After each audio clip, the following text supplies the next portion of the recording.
Welcome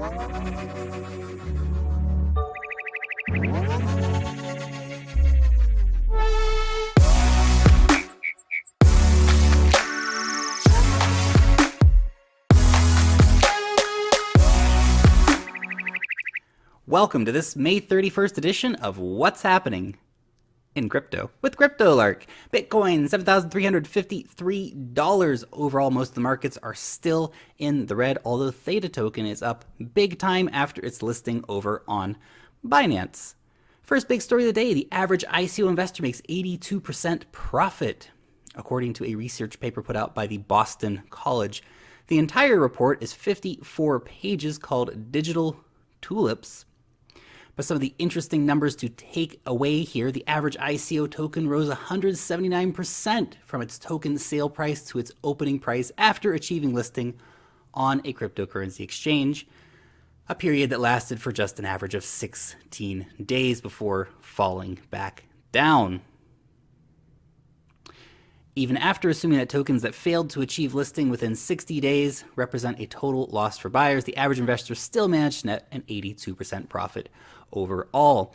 Of course, unsurprisingly, they found that those who held for longer periods reaped bigger rewards.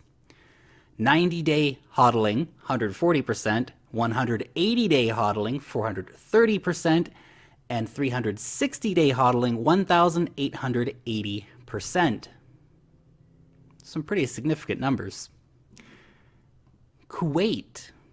The Bank of Kuwait adopts a Ripple for instant cross-border payments. Now, unfortunately, we don't have too much information on the story at the moment, whether or not they're going to be using Xcurrent, which is just the software, or whether they're going to be using XRapid, which of course utilizes the XRP token, but another bank in the belt for Ripple. BitBay, Poland's largest cryptocurrency exchange, announces move to Malta. Not surprised here. Of course, this is what was going to happen when we saw Poland continually coming out against cryptocurrencies. Of course, they're going to drive business away. This is what backward-thinking repressive policies lead to. Businesses leave your country, and they go to Malta. There you go. Unsurprising story there. Kim Kardashian and Satoshi Nakamoto team up to write a scientific paper which has been published in a peer-reviewed journal. What? Real story about a fake story. This paper actually got printed, which is the astonishing thing, is that it makes you realize that you can't trust so much of what you see out there, because this was a peer-reviewed paper put in a peer-reviewed journal, but it was obviously not checked or checked by bots, and they didn't pick up that Kim Kardashian and Satoshi Nakamoto teamed up for the weirdest combination of humans ever. Maybe she is Satoshi Nakamoto. Maybe it's Kanye. On to our next story. IOTA releases the Trinity mobile. Awesome. We, of course, have been waiting for a better wallet solution for IOTA for quite some time. To see the mobile wallet app coming out. Very cool. I haven't given it a test run yet. If anyone in the audience has tried out the wallet, I'd love to hear what you think about it in the comment section down below. Ethereum Classic claims successful blockchain fork. Nice. This, of course, is removing the difficulty bomb that Ethereum has. And of course, now we see Ethereum and Ethereum Classic becoming even more divergent, not just philosophically, but also based on code. Curious story indeed. New Zcash software sets stage for the sapling upgrade. Now, the sapling upgrade is going to speed up transactions on the network. At the moment, ZK snarks are slow, not crazily slow compared to some other things without a doubt, but they are slow compared to the majority of the cryptocurrencies which have super fast transaction times. The guys over at Zcash are trying to address that problem. This software upgrade is a key step in making that happen. Tasos. They're still out there. They're still out there, guys. Tasos is still a thing. In fact, the beta net is being released soon. So that's really cool. Obviously, Tasos has been this project. There's been all these ups and downs and lefts and rights and backs and forwards. Be nice to actually see Tasos coming to fruition, and I'm sure that all of the Tasos investors are still holding their breath, essentially, for mainnet. Tomo chain, we've got an update on the roadmap, and we also have some information about masternodes. Apparently, you're going to need to have 50,000 Tomo to have a masternode. Currently, it's only around $50,000. Pretty big chunk of change for a masternode, but at the same time, if you were clever and got in very early and grabbed a whole bunch of Tomo on IDEX, may not have been such a big spend for you after all.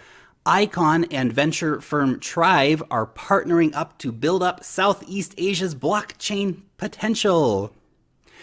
Now, Trive has programming schools and an Upcode Academy in Singapore and in Vietnam, amongst other things. This, of course, would help bring Icon's technology to a massive audience. So this is a really cool partnership for both of these projects to have on board. Elastos partnering up with Hashworld. Hashworld is a blockchain game that allows users to learn about blockchain technology while enabling them to earn real digital currencies like Bitcoin, Ethereum, and Elastos. Users can mine currencies in the game or purchase virtual lands that can grow in value. Has anyone tried out this Hashworld game yet? And if so, have you been getting some sweet rewards? Hit me up in the comments section, let me know about it. Elastos partnering up with Bit.game, but the real story here today is the Meta Union Alliance. This is a very encouraging story for all of the parties involved here. Matrix AI, TrustNote, A-Chain, Aurora, and Elastos. Wowzers! That's going to be a pretty cool group. Interesting story I wanted to share with you as well. Art of Blockchain. This is something I came across earlier today. This is a Russian artist, and she makes all kinds of captivating blockchain-based art. For example, we have Maria holding Ethereum, for example. Some pretty cool art pieces here indeed. This one's crazy. So you can come over here and check out her Instagram if you want to see some of this art in greater detail. Waves! I've got a sweet Waves hoodie. So if you want to be in to win the Waves hoodie, just drop a comment down below in the comment section saying, hoodie me up, or I'm in for the hoodie lark, something like that. And a quick reminder as well to put in the video submissions to be in to win 2 tickets to NAC3. You have until June 9th to get those video submissions into me, and I'll be announcing a winner on June 10th. Thanks so much for watching the video. Let me know what you think about any of today's news stories in the comment section down below. If you enjoyed the video, leave a like on your way out the door. Come over and join us on Twitter to continue the conversation and stay up to date with all the latest news and insights. Long live the blockchain, and peace out till next time.